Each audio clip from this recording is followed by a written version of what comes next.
KNOWHY 해시태그 633 Why were violent acts like the Mount AIN Meadows Massacre committed by letter-day SAINTS 왜 후기 성도들은 마운틴 메도우 학살과 같은 폭력 행위를 저질렀는가? 포스트 컨트리뷰티드 바이 스크립처 센트럴 그러므로 그는 그 기도한 것이 이루어지리라는 불변하는 성약과 함께 이 약속을 너희에게 주느니라. 그리고 너희가 고난받은 모든 일들은 너희 유익을 위하여 함께 역사하며 내 이름의 영광이 되리라. 주가 이르노라. 그리고 이제 진실로 내가 나라의 법률에 관하여 너희에게 이르노니 내가 나의 백성에게 명한 것은 무엇이든지 내 백성이 다 지켜 행하는 것이 나의 뜻이니라. 교리와 성약 98편 34절 더도 1857년 9월 아칸소에서 출발하여 유타 남부를 지나 캘리포니아로 가던 마차 부대가 공격을 받았고 결국 17명의 어린아이를 제외한 모든 부대원이 마운틴 메도스라는 곳에서 후기 성도들에 의해 학살당했습니다. 이 비극적이고 무분별한 폭력 행위는 용납할 수 없는 일이었으며 예수 그리스도의 복음 원리에 어긋나는 것이었습니다.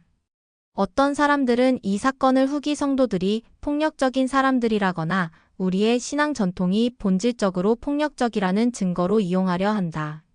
진실은 훨씬 더 복잡합니다. 폭력은 비극적이게도 이 타락한 세상에서 필멸의 삶에서 너무나 흔한 부분입니다. 최근 몇 년 동안만 해도 폭동, 총기 난사 사건, 전쟁이 일어났습니다. 이러한 폭력은 인간 조건의 고질적인 것입니다. 너무나도 자주 평범한 사람들은 한순간의 열기에 휩쓸리고 특정한 일련의 조건들이 전형적으로 선량한 사람들로 하여금 말할 수 없는 폭력 행위를 저지르도록 이끕니다. 유감스럽게도 후기 성도들은 이 흔한 인간 문제에서 자유롭지 못했습니다. 폭력은 19세기 미국 개척지에서 특히 만연한 현실이었는데 그곳에서는 종종 다양한 사회적 병폐의 근원으로 불공평하게 인식된 종교적 소수 집단을 포함한 소수 집단을 대상으로 이루어졌다.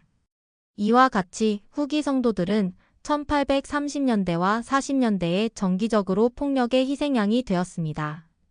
후기 성도들이 미주리주에서 폭력적으로 추방된 가운데 벌어진 혼스밀 대학살 등의 사건들, 그리고 그 후에 조셉과 하이럼 스미스가 순교한 후 이번에는 일리노이주에서 또 다른 폭력적인 추방이 이루어진 사건들은 이러한 불의를 견디고 폭력 사태 속에서 사랑하는 사람들을 잃은 후기 성도들에게 세대를 초월하는 영향을 미쳤습니다.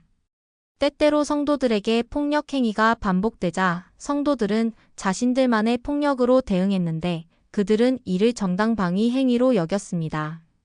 하지만 3명의 역사학자가 지적한 바와 같이 다수는 처벌을 받지 않고 법을 마음대로 할 수 있었지만 소수 집단이 같은 접근법을 사용하거나 맞서 싸우려고 할 때는 대개 역효과를 낳았다. 그러한 침략 행위는 몰몬이 얼마나 폭력적이고 타락했는지에 대한 고정관념을 확고히 하는 경향이 있었으며 따라서 그들에 대한 적대감을 고조시켰다.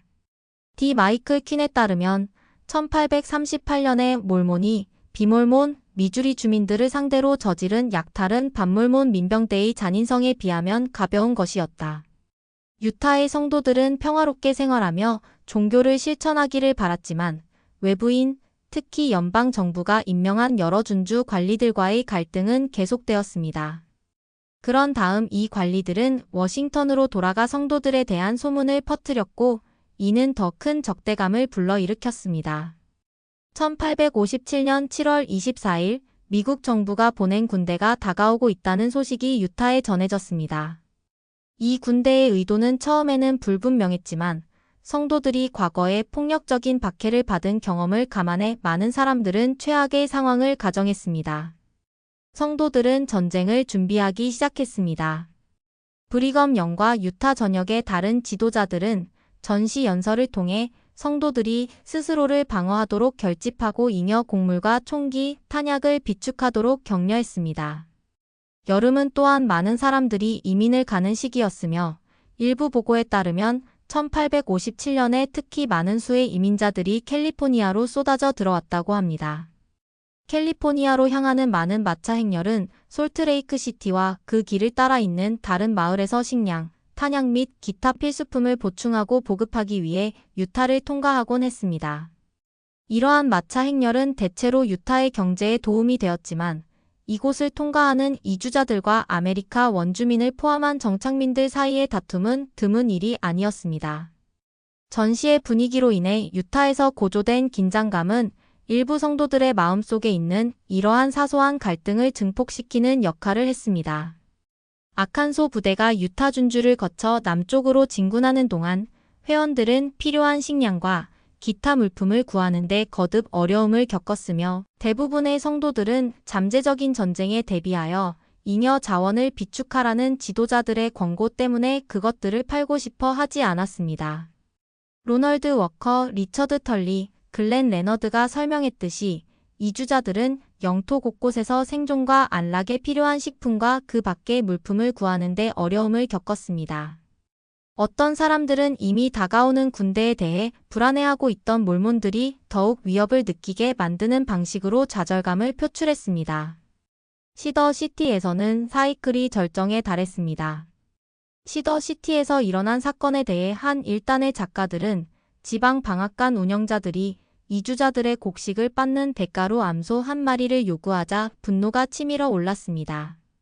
펜처 일당의 사람들은 몰몬 사업가들을 맹렬히 비난하며 다가오는 군대에 합류하여 복수를 하기 위해 시더시티로 돌아가겠다고 위협했습니다.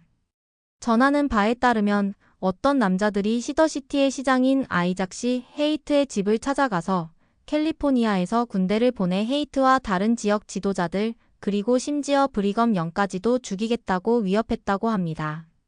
한 기록에 따르면 그 일행이 미주리와 나부에 있는 조셉과 하이럼 스미스 그리고 다른 성도들을 죽이는 일을 도왔다고 말했습니다. 이 이야기의 진실이 무엇이든 간에 이것이 쓸데없는 협박이 아니었다는 증거는 없다며 1857년의 긴장된 환경 속에서 시더시티의 지도자들은 그들의 말을 그대로 받아들였습니다.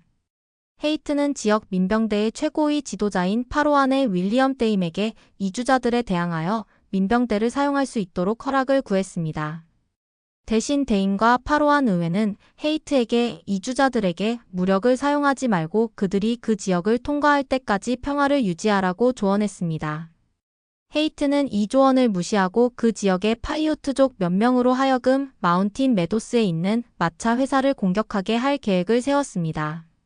존 디 리는 파이오트족을 설득하기 위해 고용되었는데 그들은 리가 그들을 이끌 경우에만 그렇게 하기로 동의했습니다. 헤이트가 공격에 대한 승인을 얻기 위해 시더시티에서 평의회 회의를 소집했을 때 다른 지역 지도자들의 반대에 부딪혔고 그들은 헤이트가 브리검 영에게 어떻게 진행할 것인지를 묻는 전령을 보내는데 동의하도록 강요했습니다.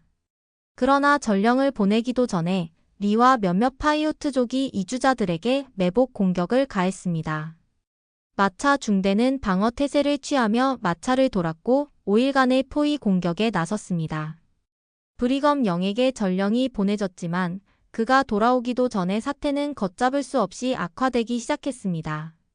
이주자들은 그것이 단순히 원주민의 공격이 아니라 몰몬이 연루되어 있다는 것을 알게 되었습니다. 몰몬들이 마차 행렬을 공격했다는 소문이 퍼질 경우의 결과를 두려워한 헤이트와 다른 사람들은 생존자들이 도망가도록 내버려 둘 수 없다고 결정했지만 헤이트는 자신의 치명적인 계획을 실행하기 위해서는 윌리엄 데임의 허락이 필요하다고 느꼈습니다. 다시 한번 파로안에서 데임과 다른 지도자들과 함께 평의회가 소집되었습니다. 그러나 이들은 이주자들에 대한 공격을 승인하지 않았고 그 대신 그 회사가 캘리포니아로 계속 갈 수 있도록 돕기 위한 계획을 세웠습니다. 헤이트는 이것이 용납될 수 없는 일이라고 생각했습니다. 그와 그의 보좌 중 한 명은 데임을 개인적으로 만나 이주자들이 살아남아 그 공격에 대해 말하게 하면 남부 몰몬 정착촌에 대한 공격이 시작될까봐 두려워한다고 압박했습니다. 이 회의에서 정확히 어떤 말이 오가고 합의되었는지에 대한 보고는 모순되고 불확실하지만 헤이트는 자신의 후속 행동에 대해 데임의 지지를 받았다고 믿고 떠났습니다. 존 디 리가 도움을 준다는 구실로 마차 행렬에 접근하도록 하는 계획이 세워졌습니다. 리는 이주자들에게 무기를 버리고 성도들이 그들을 초원에서 안전한 곳으로 인도하게 해 주도록 설득할 작정이었습니다. 여자와 아이들이 먼저 가고 남자들이 그 뒤를 따르며 각각 무장한 민병대원이 동행했습니다. 그러나 민병대원들과 일부 파이오트족은 이주자들을 보호하기는커녕 신호가 주어졌을 때 17명의 어린아이를 제외한 모든 이주자들을 죽였습니다. 이틀 후 그 전령은 브리검 영이 헤이트에게 이주 행렬에 간섭하거나 참견하지 말고 평안히 가게 하라는 전가를 가지고 돌아왔습니다. 메시지를 받은 헤이트는 어린아이처럼 흐느끼며 너무 늦었어. 너무 늦었어. 더 와이. 마운틴 메도스 대학살과 같은 사건이 왜 일어나는지 완전히 파악하거나 이해하기는 어렵습니다. 종교적 광신이 이 말할 수 없는 비극을 일으켰다고 가정하는 것은 쉽고 심지어 위안이 될 수 있습니다. 이러한 설명은 처리 및 해제를 더 쉽게 만듭니다. 그러나 역사가들에 따르면 마운틴 메도우주에서 잔악행위를 저지른 사람들은 대부분 광신자도 아니고 소시오패스도 아니었으며 평범하고 여러 면에서 점잖은 사람들이었다고 합니다. 그들의 종교 때문이 아니라 종교 때문에 이 사람들이 이 혐오스러운 폭력 행위를 저질렀기 때문입니다. 예수 그리스도의 복음은 제자들에게 선을 행하라. 평강을 구하고 시편 34편 14절 모든 사람으로 더불어 화목하게 살며. 로마서 12장 18절 구주께서는 산상수훈에서 화평케 하는 자는 복이 있나니 그들이 하나님의 자녀라 일컬음을 받을 것임이니라 마태복음 5장 9절라고 말씀하셨습니다. 그런 다음 그분은 제자들에게 대적과 화해하고 21에서 26절 다른 뺨도 돌려대며 39절 궁극적으로 너희 원수를 사랑하며 너희를 저주하는 자를 축복하며 너를 미워하는 자에게 선을 행하며 너희를 업신여기며 너희를 핍박하는 자를 위하여 기도하라 44절 고 가르치셨습니다. 1833년의 성도들을 향한 첫 번째 박해와 폭도들의 폭력에 대응하여 조셉 스미스는 성도들에게 전쟁을 포기하고 평화를 선포하며 교리와 성약 98편 16절 박해를 인내하며 자기 방어를 위해 무기를 들기 전에 평화롭게 갈등을 해결하려고 노력하라는 교리와 성약 98편 23에서 37절 계시를 받았습니다. 파로왕과 시더시티의 현지 교회 지도자들이 마운틴 메도스에 있는 이주자 무리에 관해 함께 협의했을 때 그들은 폭력을 예방하거나 완화하고 평화를 증진할 수 있는 행동을 장려했습니다. 이 위원회들의 사려깊고 건전한 결정을 거듭거듭 무시함으로써 비로소 학살이 초래되었습니다. 이 비극적인 사건의 150주년을 기념하여 헨리 B. 아이어링 회장은 이렇게 말씀했습니다.